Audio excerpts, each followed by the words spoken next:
But it was also a sad week for one particular family, the Gardee family. We didn't touch on this last week, but last week Hillary Gardee was reported missing. That was so bad, man. Yeah, it That was was. so bad. Yeah, it was very bad. So Hillary Gardee, a 28-year-old daughter of the former General Secretary of EFF, Godrich Gardee, was reported missing. I think it was on Friday or Thursday of last week. Or last seen in a convenience store with a 3-year-old baby.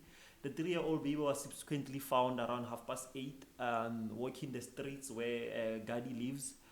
Gardee unfortunately was found Monday morning or Tuesday with a bullet wound behind her head, Bullet, man, bullet. a bullet wound.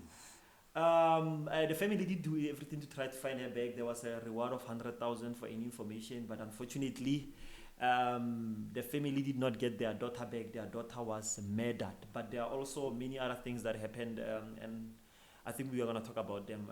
So, what do you think of this whole story, man? A daughter of a prominent politician killed. You know Um, what I think is that to be a politician, especially an EFF, where you have mandates that push a specific agendas that doesn't sit well with a lot of people. uh-huh. One of the agendas will be the land issue, Yeah. and besides the land issue, one of the agendas will be uh, pushing the private organizations to really take care of their employees and all that stuff, which we're gonna touch when we talk about the union thing. So this person, Hillary Gardee, Mm-hmm. who's the daughter of former EFF Secretary General. Mm-hmm. I think it has a motive that is bigger than that, because they said afterwards, some money was withdrawn, which is just 1,300. So that's a minor money for us to legitimate this as a crime to get money. Yeah. I don't think so. Yeah, so what he's talking about is that it was subsequently found that Gadi, her account, I think there were activities in her account where cash sends were sent directly to her.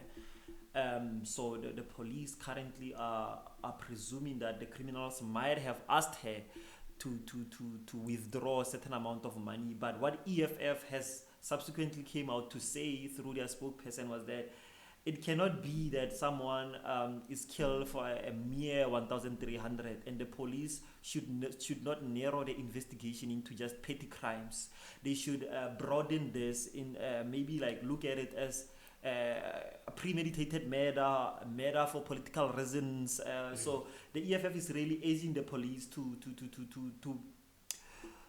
not narrow it down as a petty crime, because this doesn't look like a petty crime, at least given the facts. This is a daughter of a prominent politician. Yes, yes, A yes. opposition party that Martin has already said has very robust policies that maybe a lot of people might not agree with. So all of those factors needs to be investigated.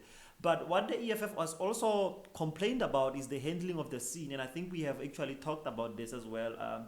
When we were talking about the Senzo Meyiwa case. I think the police are doing a very bad job when it comes to handling the scene. Uh-huh. I think so.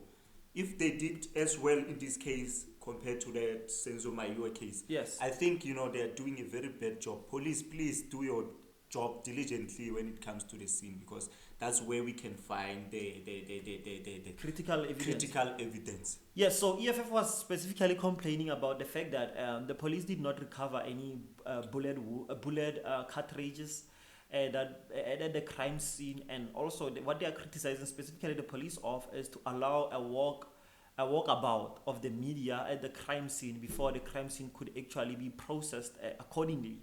So that walkabout obviously will contaminate the scene. So specifically, when there is a murder, you need to understand whether the person was dropped there or was killed there, because that gives you an indication and also a timeline as to what unfolded, and you can follow this timeline to at least try and uncover some very crucial clues as to what might have happened. Yes, maybe the motive behind that. If you was murdered next to a bank, we might say maybe she was refusing to give the money. Yeah. So if we can't find information on where she was murdered, I Yeah. think we might miss a lot of information.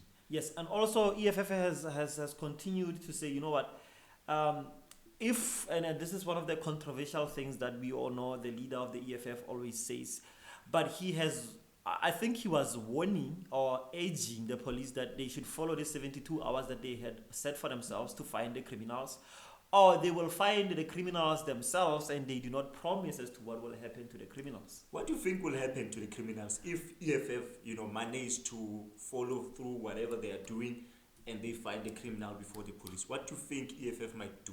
Obviously, if EFF EFF is it's an robust. organization with very passionate members. But that's exactly what we should be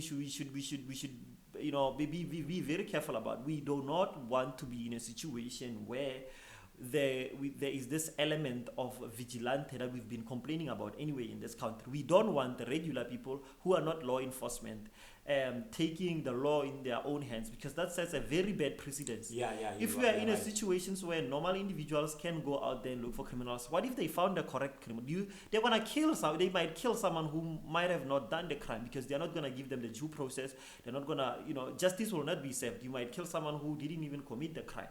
So the police must really take this seriously, and they must ensure that they find justice for the slain daughter of Gardee.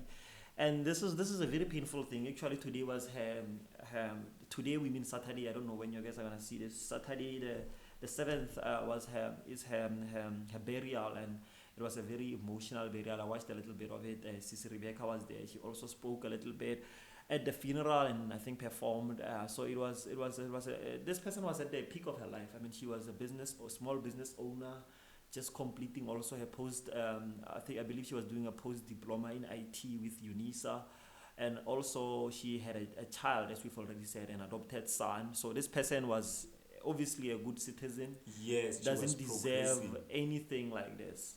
Oh, okay, no. Hey, that's very painful. It is painful. Let's stop the crime, people. Let's stay away from crime. Let's stop killing people, especially women, man. Yeah, especially women. I mean, let's stop this thing. Yeah, let's stop this thing. Anyway, those are the very painful news.